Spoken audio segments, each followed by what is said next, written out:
Hello दोस्तों, आप सभी का बहुत बहुत स्वागत है आज के इस नए सेशन में। आज हम लोग हिंदी साहित्य के का जो नेक्स्ट पार्ट है उसके तरफ हम आगे बढ़ेंगे। लास्ट वाला लेक्चर प्लीज़ ज़रूर देख लीजिएगा। और उसमें हमने शुक्ल जी के बारे में शुरुआत कर दिया था और शुक्ल जी के बारे में थोड़ी सी बातें हमने की थी। आज उसी का अगला पार्ट है जिसमें हम थोड़ा सा विस्तार करेंगे उनका और अच्छे से समझेंगे कि उनका क्या मानसिकता रही हिंदी साहित्य के इतिहास को लिखने में। एक चीज़ आपको क्लियर कर दूं दोस्तों कि प्लीज़ डिस्क्रिप्शन में टेलीग्राम चैनल का लिंक मैंने दे दिया है, प्लीज़ जाके ज्वाइन हो जाइए। या फिर ऑल अबाउट सिविल सर्विसेज के नाम से आप सर्च करें, आपको मिल जाएगा। वहाँ पे आप प्लीज़ इस चैनल को ज्वाइन कर लीजिए, जिससे जो भी PDF हैं यार आपको ईजिली मिल जाएँ। तो थैंक यू सो मच। चलिए आगे शुरू करते हैं। सबसे पहले हमने जो बात की थी शुक्ल जी के बारे में, इसके पहले वाला वीडियो प्लीज़ देख लीजिएगा, उसके बाद आइएगा, आपको अच्छे से चीज़ें समझ में आएंगी। चलिए आइए देखते हैं। सबसे पहले लिखा क्या है? लिखा है शुक्ल जी का जो इतिहास बोध था उसके बारे में आज हम बात करेंगे कि जो शुक्ल जी ने जब अपना हिंदी साहित्य का इतिहास लिखा तो उनका जो इतिहास बोध था वो कैसा था। देखिए, वो एक ऐसे व्यक्ति थे जिन्होंने प्रत्यक्षवाद पे ज़्यादा ध्यान दिया। प्रत्यक्षवाद आप ये कह सकते हैं कि जिसकी निश्चित व्याख्या की जा सके, जिसका एक वस्तुनिष्ठ आधार हो, मतलब किसी निश्चित बात को लेके ही हम किसी प्रमाण को पहुंच सकते हैं, इसे हम कहते हैं प्रत्यक्षवाद, है ना। तो ऐसी ही बातें शुक्ल जी कह रहे हैं अपने इतिहास बोध में, जब वो जो भूमिका होती है हिंदी साहित्य के इतिहास में, उन्होंने ये बातें कही हैं। तो एक बात याद रखिएगा, इसको बढ़िया से अंडरलाइन कर लीजिएगा। शुक्ल जी का जो इतिहास बोध था वो प्रत्यक्षवादी था, या इसे हम विधेयवादी भी कहते हैं। अब UPSC आपसे क्वेश्चन पूछ सकता है यही क्वेश्चन उठा के कि आचार्य रामचंद्र शुक्ल जी का इतिहास बोध विधेयवादी था, चर्चा कीजिए। तो बस 10 नंबर का क्वेश्चन आएगा तो हम बहुत अच्छे से उस पर डिबेट कर लेंगे कि क्या क्या चीज़ें हैं, है ना। आइए चलिए देखते हैं इसका क्या मतलब है। मतलब प्रत्यक्षवाद का क्या मतलब, अर्थात किसी कार्य की व्याख्या, है ना, निश्चित व वस्तुनिष्ठ कारणों के आधार पर करना। मतलब एक निश्चित कारण हुआ किसी चीज़ का होने का, उस पे बात कर रहे हैं। जैसे लास्ट लेक्चर में हमने पढ़ा था कि जो इन्होंने कहा कि जो हमारा साहित्य है उसका इतिहास हर समय की कुछ समय बाद परिवर्तित होता रहता है। क्यों? क्योंकि जो चित्रवृत्तियाँ हैं लोगों के अंदर, जो भावनाएं परिवर्तित होती रहती हैं, उसी हिसाब से उनका इतिहास भी, मतलब उनके साहित्य के लिखने की कला भी परिवर्तित होती रहती है। मतलब जो 1800 सदी में जो चीज़ें रही होंगी वो 1900 में नहीं रही होंगी, और जो 1900 में नहीं है वो 2000 में नहीं है। हम 2022 में चल रहे हैं। जो घटनाक्रम आज चल रहा है क्या वो 1950 में था? बिल्कुल नहीं था, बहुत अंतर है। तो उसी हिसाब से शुक्ल जी ने क्या कहा कि उस समय जो भी इतिहास में चेंजेस आ रहे थे वो चीज़ें उस समय लिखी गई, और आज का कोई इतिहास लिखेगा या कोई साहित्य लिखेगा वो आज के दृष्टिकोण से लिखेगा। इसी को कहा जाता है दोस्तों प्रत्यक्षवाद।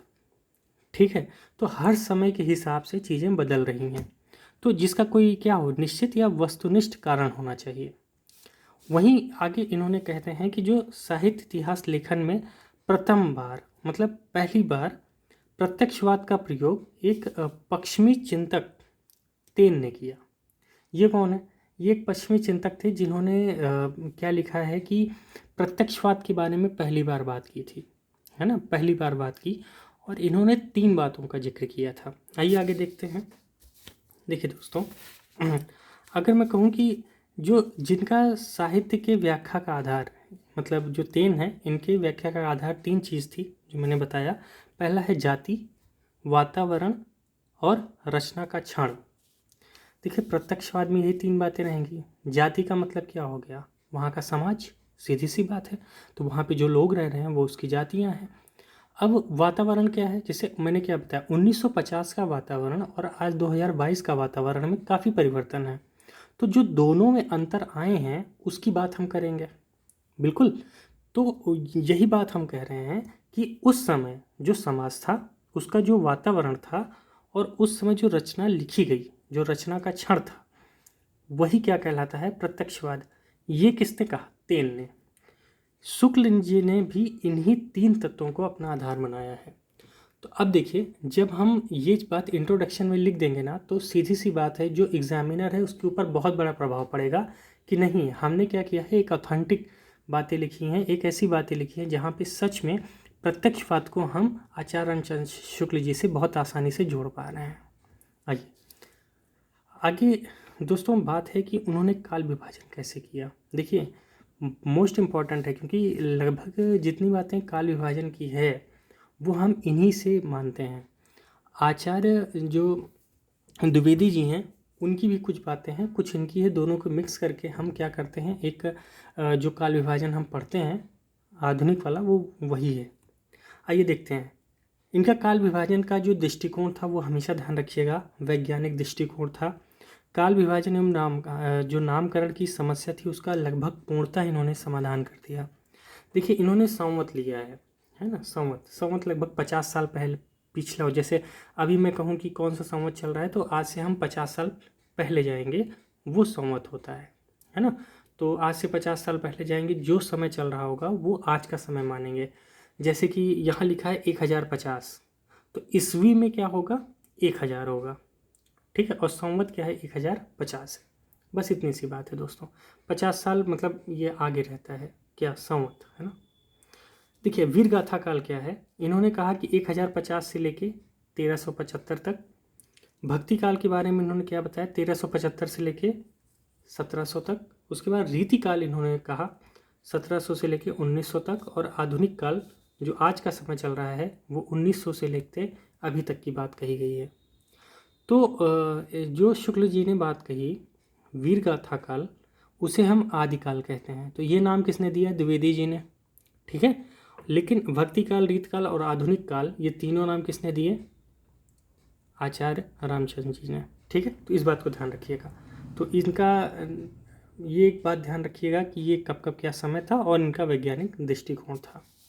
अब देखते हैं कुछ और विशेषताएं रही हैं जो काफ़ी महत्वपूर्ण विशेषताएं रही हैं कि इन्होंने जब मतलब साहित्य का इतिहास लिखा और उसकी जब भूमिका लिखी, तो और कौन कौन सी विशेषताएं उनमें मिलती हैं। सबसे पहला, जो रचनाकार थे उनकी जीवनी के स्थान पर रचनाओं के मूल्यांकन को महत्व दिया। किसने, रामचंद्र शुक्ल जी ने। इसके पहले जब भी हमने देखा, चाहे वो ग्रियर्सन हो चाहे जो हो, उन्होंने क्या किया, हर जगह जीवनी पर ध्यान दिया, है ना। खूब सारी जीवनियाँ लिखी, काफ़ी चीज़ें लिखी, लेकिन उन्होंने कभी भी रचनाओं का मूल्यांकन पे उतना जोर नहीं दिया। लेकिन इनका जो था वैज्ञानिक तरीका था, इसलिए इन्होंने क्या किया, जीवनी के स्थान पे रचनाकारों की रचनाओं का मूल्यांकन दिया। अब देखिए, मूल्यांकन का क्या था, मूल्यांकन ना तो परंपरावादी, मतलब एक तरह कहते हैं पारंपरिक रसवाद दृष्टि थी, ना ही आधुनिक समाजवादी दृष्टि, मतलब समाजनिष्ठ दृष्टि। इसका क्या मतलब है, देखिए, पारंपरिक रसवादी मतलब बहुत पुरानी बात लेंगे चलेंगे। अब मान लीजिए कि हमने क्या लिखा कि कबीर के बारे में लिखा, अब कबीर क्या है, वो परंपरावादी हैं। अब वहाँ पे अगर कोई उनका इतिहास लेके पढ़ेगा या उनकी रचनाओं की हम मूल्यांकन करेंगे, तो वहाँ पे परंपरावादी क्या हमें दृष्टिकोण लेके चलना चाहिए, या फिर आधुनिक समाज की बातें लेके चलना चाहिए कि कबीर आज की परिपाटी में कितना खड़ा उतरते हैं। तो शुक्ल जी ने इन दोनों बातों को नहीं लिया, ना उन्होंने किसी परंपरावादी को मतलब पारंपरिक चीज़ों को लिया, ना ही आधुनिक समाजनिष्ठ को लिया। तो इन्होंने के लिया क्या, बल्कि समन्वय की दृष्टि अपनाई। देखो, सीधी सी बात है, जब भी साहित्य की हम बात करेंगे तो वहाँ पे हम ये नहीं कह सकते हैं कि वो उनका समय था, ये इनका समय था। ये देखा जाएगा कि जो कुल मिला के वो समाज पे कितना प्रभाव डाल रहा था और उस समय की जो मतलब परिस्थितियाँ थी उस पर क्या निर्भर करता था। तो दोनों का समन्वय का होना बहुत ज़रूरी है। तो आचार्य रामचंद्र शुक्ल जी ने इस पर ज़्यादा महत्व दिया। तो क्या बातें ध्यान रखनी है, इनका जो समन्वय था उसको हम क्या बोलते हैं, रस की लोक मंगलवादी व्याख्या। तो दोस्तों, जब भी हम आंसर राइटिंग करेंगे तो और लिखेंगे कि इनका जो मूल्यांकन था ना ही पारंपरिक था ना ही आधुनिक था, तो खैर था कैसा, रस की लोक मंगलवादी। मतलब जितने भी लोग हैं उन्होंने क्या लोक मंगल की कामना की या लोक मंगल को लेके आगे बढ़े, ठीक है। इस बात को ध्यान रखना है। आगे दोस्तों लिखा है कविता में संप्रेषण। देखिए, संप्रेषण मतलब क्या होता है, कम्युनिकेशन। मतलब जो कविता कहना चाहती है क्या वो बातें सीधा मुझे समझ में आ रही हैं कि नहीं, इसे कहते हैं संप्रेषण। मतलब कविता ने मान लीजिए कोई एक लाइन लिखी, आप पढ़ के समझ ही में नहीं आ रहा, तो वो संप्रेषण नहीं हुआ ना, क्योंकि कविता मुझसे बात नहीं कर पा रही है, मुझे समझा नहीं पा रहा है, या मैं नहीं समझ पा रहा हूँ कविता क्या कहना चाहती है। तो आचार्य जी क्या कहते हैं कि कविता में जो संप्रेषण करने में जो बाधित करने वाले तत्व हैं, जैसे रहस्यवाद या प्रतीकवाद, मतलब जैसे बहुत सारे शब्द हैं जो प्रतीकों के माध्यम से कह दिए जाते हैं, क्लिष्ट लैंग्वेज है या परिभाषिक शब्दों का प्रयोग किया गया, या बुद्धि प्रेरित वक्रता। इसका क्या मतलब है? बुद्धि प्रेरित वक्रता का मतलब है दोस्तों, जो बातें घुमा फिरा के लिखी हो उसका जमकर विरोध किया। किसने विरोध किया?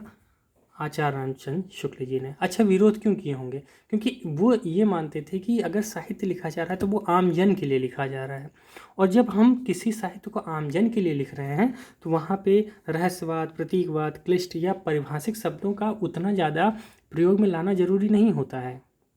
ठीक है, ऐसी किसने बातें कही? आचार्य रामचंद्र शुक्ल जी। तो इस बात को भूलना नहीं। आगे दोस्तों 3 बातें। इन्होंने भक्ति काल को 2 भागों में तोड़ा, एक निर्गुण और सगुण। फिर निर्गुण को 2 भागों में तोड़ा और सगुण को 2 भागों में तोड़ा। वो जब हम लोग आदिकाल या भक्ति काल पढ़ेंगे तो वहाँ पे हम लोग डिटेल में बात करेंगे।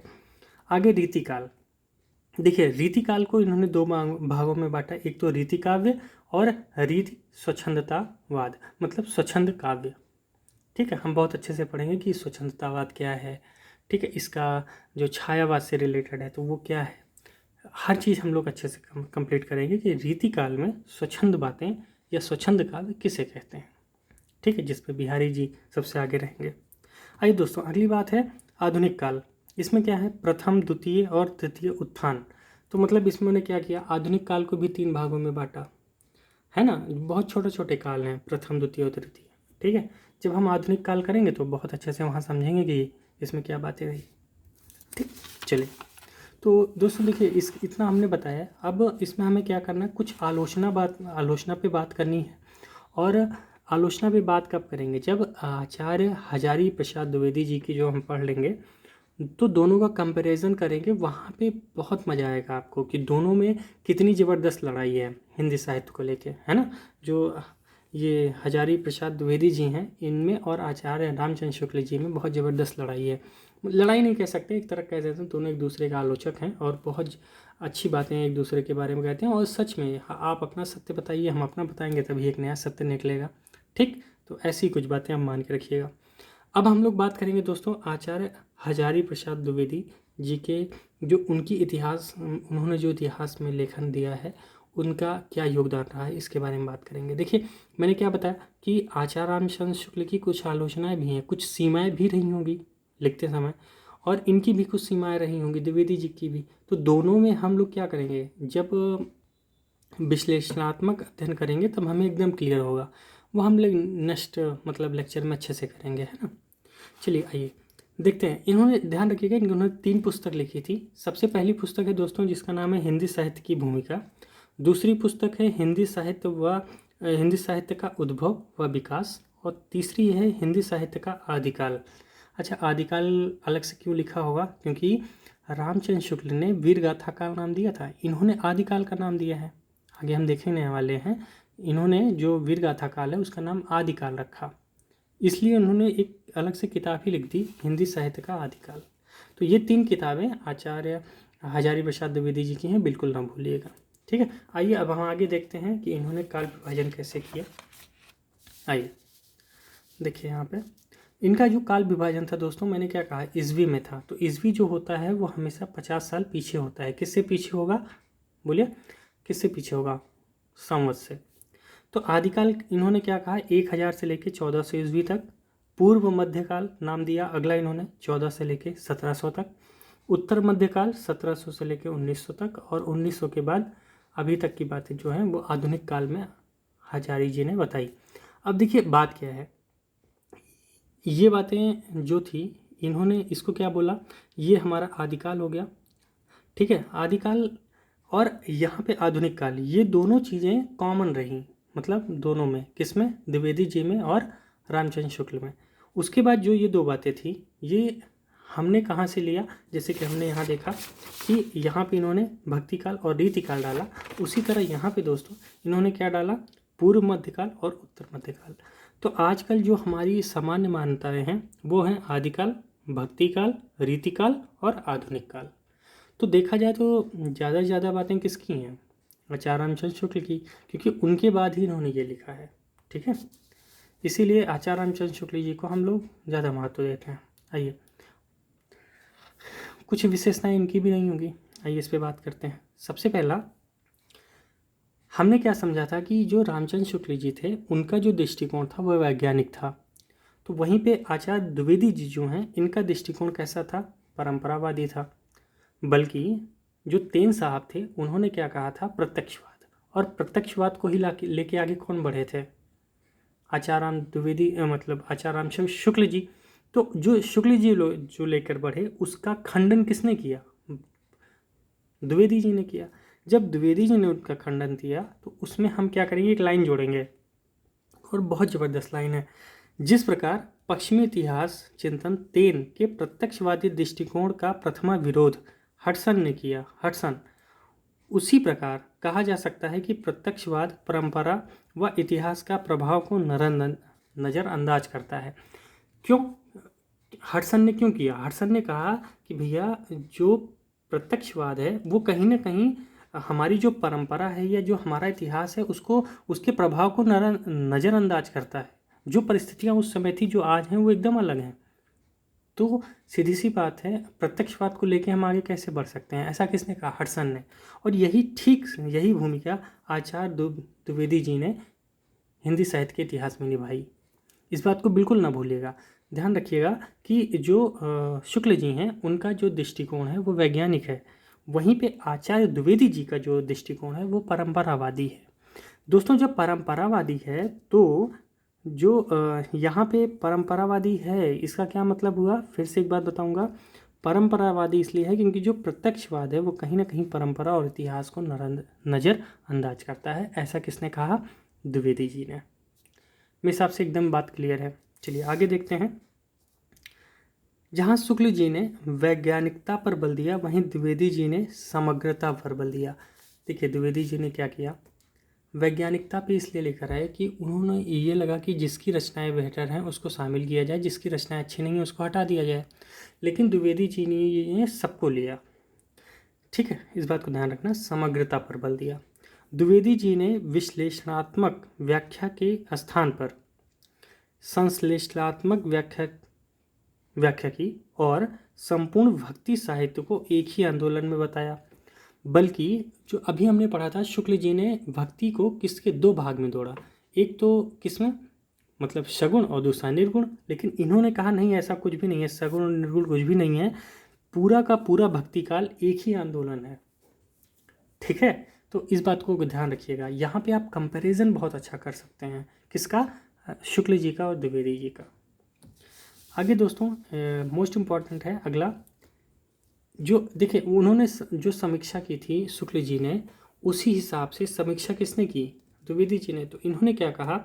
इन्होंने जो समीक्षा की उसमें लिखा था काव्य शास्त्रीय ना होकर, मतलब इनकी समीक्षा में जो साहित्य है वो काव्य शास्त्रीय ना होकर समाज शास्त्रीय है। किसने कहा ये बात? द्विवेदी जी ने। वे कहते हैं कि साहित्य का एक ही मानदंड है और एक ही लक्ष्य है, वो है मनुष्य। देखिए, द्विवेदी जी क्या बोल रहे हैं कि वो ये कह रहे हैं कि भैया देखो, सीधी सी बात है, हमारा जो अंतिम लक्ष्य है वो मनुष्य है, साहित्य का। सीधी सी बात है, जो हमारा लक्ष्य है वो चाहे साहित्य के माध्यम से हो, किसी चीज़ के भी माध्यम से हो, हमारा एक ही लक्ष्य है, वो है मनुष्य। मतलब साहित्य का एक ही मानदंड है और एक ही लक्ष्य है, मनुष्य। तो शुक्ल जी क्या बोले? शुक्ल जी ने कहा कि देखो, प्रत्यक्षवाद पे ज़्यादा ध्यान दीजिए। लेकिन द्विवेदी जी ने क्या कहा? नहीं, प्रत्यक्षवाद तो ठीक है, काव्य शास्त्रीय न माने, समाज शास्त्रीय मानो। बल्कि देखिए, उस समय कहानियाँ, नाटक, उपन्यास ये सब बहुत कम लिखे जा रहे थे, बहुत ज़्यादा कविताएं लिखी जा रही थी। इसीलिए शुक्ल जी ने क्या कहा कि यह काव्य शास्त्रीय है। लेकिन जो द्विवेदी जी है उन्होंने क्या कहा कि ये समाज शास्त्रीय, क्योंकि उसमें समाज झलकता है। लेकिन शुक्ल जी ने कहा नहीं, ये समाज शास्त्रीय होते से अच्छा है कि इसे हम काव्य शास्त्रीय कहें, है ना। तो दोनों में देखिए कितना बड़ा डिफरेंस है और कितने ज़बरदस्त एक दूसरे के प्रतिद्वंदी हैं, इस बात को समझना है। एक बात दोस्तों, और जब भी आंसर राइटिंग करेंगे तो नहीं भूलेंगे, अशोक का फूल। ये अशोक के फूल एक निबंध है। किसने निबंध लिखा है? द्विवेदी जी ने। इन्होंने क्या कहा, वो उस निबंध में साफ कहते हैं कि मनुष्य ही साहित्य का लक्ष्य है। ये बात कौन कहता है? द्विवेदी जी कहते हैं कि अब ये बातें अगर आप जोड़ देंगे ना अपने, एक नंबर आपको एक्स्ट्रा मिल जाएगा दोस्त, है ना। तो प्लीज़ आधे आधे नंबर, एक एक नंबर की टारगेट है। हमें क्या करना है, चीज़ों को उठानी है और बस उतना ही पढ़ना है जितना हमारे लायक है। किताबें में बहुत कुछ लिखा है, लेकिन आप जानते हैं बहुत कुछ नहीं पढ़ के जा सकते, ना याद रहेगा। तो हम कुछ ऐसे नोट्स बनाएंगे जिससे हमें बस उतना ही काम का हो जितना ज़रूरी है, ठीक है। तो इनकी विशेषताएं और उनकी देखिए, कुल मिला के जो मैंने दे दिया, आप आराम से इसमें 150 शब्द 200 शब्द बहुत आराम से लिख पाएंगे दोनों के बारे में। और जब दोनों की तुलनात्मक अध्ययन, दोनों की सीमाओं पे चर्चा कर लेंगे ना, मैं कह रहा हूँ गारंटीड आपसे एक भी सवाल चाहे द्विवेदी जी पे आए चाहे शुक्ल जी पे आए नहीं छूटने वाला। तो दोस्तों आज के लिए बहुत बहुत धन्यवाद आप सभी का। इतना कर लीजिएगा, अच्छे से नोट्स बना लीजिएगा। आगे हम लोग नेक्स्ट वीडियो में चर्चा करेंगे दोनों के तुलनात्मक अध्ययन के बारे में। तब तक के लिए आप सब एंजॉय करते रहिए, पढ़ते रहिए और प्लीज़ टेलीग्राम चैनल जरूर ज्वाइन कर लीजिएगा। वीडियो पसंद आया तो लाइक कीजिए और चैनल सब्सक्राइब कर लीजिए। Thank you.